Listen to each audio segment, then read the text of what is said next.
그렇다면 요즘 여당 분위기는 어떨까요? 국민의힘 요즘 분위기 별로 좋지 않다고 합니다. 어제 저희가 전해드렸던 것처럼 최근에 여론조사에서 국민의힘 지지율이 37.6%로 나타났는데요. 전주 대비 5.1%포인트나 하락한 수치입니다. 민주당 지지율과는 격차가 더 벌어졌죠.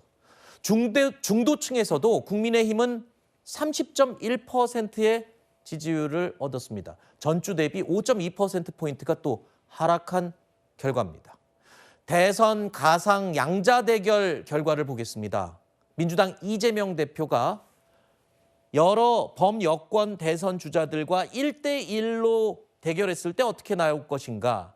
김문수 장관, 오세훈 시장, 홍준표 시장과의 1대1 가상 대결에서 세 사람 모두 과반 이상을 이재명 대표가 얻을 것이라는 결과가 나왔습니다. 자, 물론 한동훈 전 대표와는 과반은 아니지만 거의 50%에 가까운 수치가 또 이재명 대표 쪽에서 나옵니다. 자, 이에 대해서 권성동 원내대표 여론조사 결과를 존중한다라고 말했습니다. 그러면서도 이 추세를 지켜보겠다라고 말을 했습니다. 왜냐하면 이 지형으로 가서는 조기 대선 때 결코 유리할 수 없기 때문이겠죠. 각종 여론조사는 아니고 아마 리얼미터 조사를 갖고 말씀하시는 것 같은데 여론조사의 결과는 존중을 하고 그 추세를 한번 좀 살펴보겠습니다. 이것이 일정한 경향성이 있는 것인지 아니면 튀는 여론조사 결과인지를 좀 봐야 저희들이 대책을 세울 수 있을 것 같습니다. 자, 국민의힘 의원들이 탄핵 반대 집회에 이제 적극적으로 참여하는 모습 볼 수 있었죠. 그리고 전 대통령들을 예방하는 모습도 요즘 계속 나타나고 있습니다.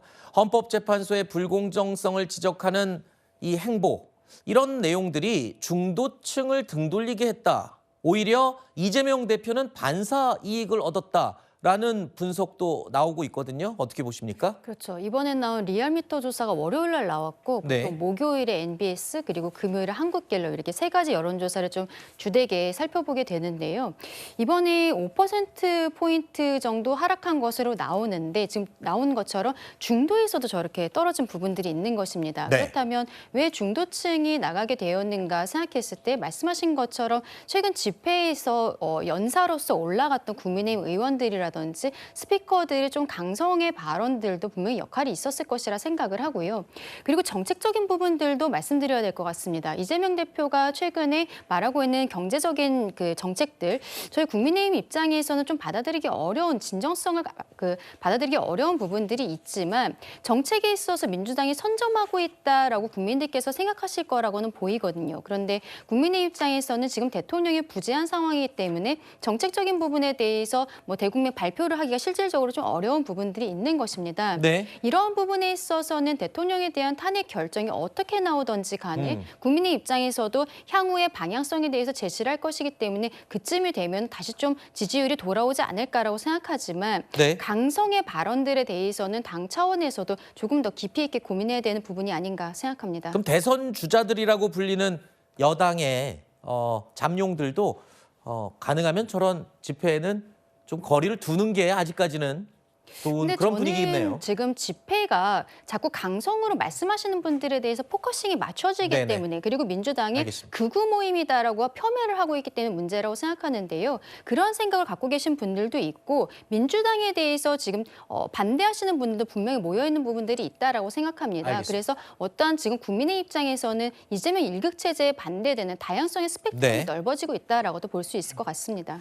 일단 조기 대선이 열리게 된다면 대선 경선 구도 어느 쪽에 유리할지 정말 섣불리 예측할 수는 없습니다. 다만 이재명 대표는 워낙 야권에서 지금 독보적이기 때문에 오히려 지금 여러 인물들이 등장하는 여권의 후보들이 오히려 흥행하는 데는 더 도움이 되지 않겠느냐.